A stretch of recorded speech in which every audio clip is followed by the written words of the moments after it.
This is a 9mm. It is a wildly versatile round.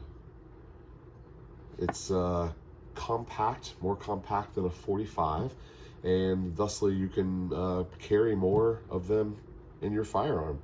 Let's talk about my favorite calibers. Of course, first on the list here, 9mm. This is a round that I've reloaded on my Dillon press. I have a fair amount of 9mm that I keep because it's my favorite round. Here's some steel case Tulamo. The price that I paid for this box would shock you in 2021 prices, but the 9mm is definitely my very favorite round. I'm actually working on a 9mm carbine that will run the AR platform, and I just love this round. It's compact, it's effective, it's economical. Normally you can find it pretty easily, although right now you can definitely find 9mm. And so number one on the list for defense, for training, for plinking, the 9mm. Number two on the list, the 22. This one's a little bit different looking. It's not a 22 short. This is actually, I think it's like a Subsonic primer only, and these are great because they don't make any noise. This is a little 20 grain, and let's see, what are they actually calling on here?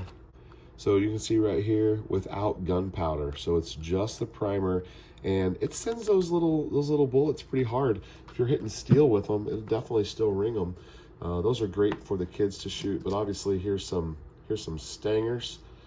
These are more probably what you're used to looking at. The 22 is just a fantastic round.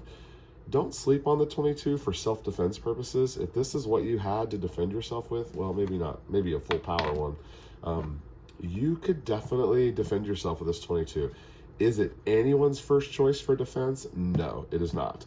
But if you have a large stockpile of 22, probably like most of us do, this you need to be looking for guns that shoot 22 other than just a 10-22 or some of the other 22 rifles. Start looking for a couple of 22 handguns. They're a little finicky, especially the magazine fed ones. It seems like all of them have their problems, but number two on my list 100% is the 22, and I enjoy shooting this so much. It's actually more enjoyable than 9mm, but just the practicality of a 9mm's got to keep it at number one. But number two on the list, the 22, great round. So I definitely grew up shooting 12 gauge shotgun, 20 gauge shotgun, but 12 gauge shotgun. And number three on my list is the shotgun. This is the 12 gauge, 20 gauge is fine. This is actually some buckshot. I have a box of it here. We've got the double-aught buck. Definitely want to have a few boxes of these in your supply. And the 12 gauge shotgun, I mean, these are all great rounds. This is a super versatile. Now, in a buckshot, you're going to be able to do defense and hunting, which, again, if this is all you had, this could do a lot. I know a lot of people who just have a shotgun, and if you had a slug and a buck and some birdshot, I mean, you could pretty much do it all with that, especially, you know, if we're talking about, like, you know, an end of the world scenario. That buckshot is pretty cool. And then look at these are these little mini shells. Look how small that is compared to that there. Basically, this just allows you to have more capacity, more shots. Obviously less effective, I guess, but this is a 7.5 shot, little bird shot. I think these are probably designed to be home defense. I don't know that anyone would say bird shot is for home defense, but I don't know that you're going to be hunting with these little mini guys. I don't know. I'm not really for sure who the customer on these are. I bought them because I wanted to try them and run them. In fact, I have not shot them. I bought several boxes of these, and I haven't shot them yet. I just don't get the 12 gauge out enough. But fantastic round. Definitely number three on my list is the 12 gauge. And if you have a 20 gauge, you know, 20 gauge would be fine too. But if you don't have one and you're buying one, go to the 12. It's a little bit more versatile. got more options in rounds and types, and the 12 gauge is the way to go. Number 3 on the list, 12 gauge shotgun. With number 4 on the list, and that is the 6.5 Creedmoor. Now, you could definitely, there's the 6.5 Creedmoor. Now, you could definitely say that this guy's an idiot, he doesn't know what he's talking about. But let me break this down here for you and tell you why I chose the 6.5 Creedmoor and not what you thought I was going to say, which is the 223.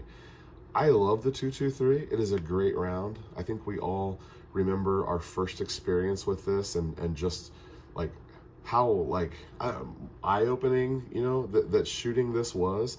I was probably in my 20s when I first shot this, and I mean, it was love at first sight for sure. But I've grown up now, and I'm gonna say the 6.5 Creedmoor is the number 4 on your list. Now, if you're not gonna recognize the 6.5 Creedmoor and you're gonna stay stuck with that 308, I'm gonna give you a concession, and I'll say stick the 308 right here, and you've got yourself quite a lineup. But I'm gonna say the 6.5 Creedmoor for a couple of reasons. I don't need to be the one who's making the case for 6.5 versus 308. I feel like this round has more than proven itself, and it does have its limitations and shortcomings. It's not carrying the mass. That's the main problem, is it's carrying 140 grains versus, you could be over 200 grains in a 308, but it is less mass. But the flat shooting, the recoil, all of those things to me more than puts this above the 308. Nothing against the 308. I don't own a 308, but I've definitely taken down deer with a 308 before. The 6.5 Creedmoor is number 4 on my list. It is a joy and a pleasure to shoot, and I've got everything set up here to be able to reload it now, which is pretty cool. Number 5 on the list, the 223. The 223, the 5.56. Yes, I know there is a difference, but most of us, we're just going to group those together. They do have, they are different. They're just different. It's a military round versus a hunting round, a 223. This is actually a 223 rim, which you can see there. I try to stick with 223 and not have much 5.6, but I definitely have quite a bit. But most of what I have is 223. I can run that in my bolt guns, and I know that the 223 will be able to run in anything, so I'm not accidentally throwing a 5.56 in my bolt gun. This is a really great round. I live in the suburbs, and so for defense purposes, this round, I'm skipping right over it. This is not a defense round in my situation. If you lived on a little bit more property and you needed to defend at a further range, I can't justify a 223 for defense in the suburbs. It doesn't make sense to me. I'm sure there's some examples where maybe you could prove me wrong on that, but the defense options I'm going to 9mm and shotgun. Those are two that work the best in a neighborhood, in the suburbs. Those two are where it's going to be at. But this round is amazing. You can hunt with it, you can defend with it. You have more distance and range capacity than most people like to admit, because when you're jumping out in further distances, you're pretty much going to jump to a 308 or a 6.5. But this round is perfectly fine for taking down, small game, or in a defense situation out several hundred yards. This is a good round to do that. There's nothing wrong with it. People kind of sleep on it for the further distance stuff, and you see these ARs, when pistols and SBRs getting shorter and shorter, and you're losing some of that downrange velocity. But this is a solid round, to reach out and defend or hunt at several hundred yards. There's no reason why you can't do that. So this is my top 5 list right here. Thankfully, in the current situation, most of these are available. The 6.5 Creedmoor is not available. You will not find this on the shelf anywhere, at least as of summer, early fall 2021. It's hard to find. Luckily, I had quite a bit. I'm also reloading this caliber. This is another caliber that I'm reloading for. I sure wish I could reload 22 LR, although there are some ways to do that. I'm not jumping into that. And I can reload the 9mm, no problem.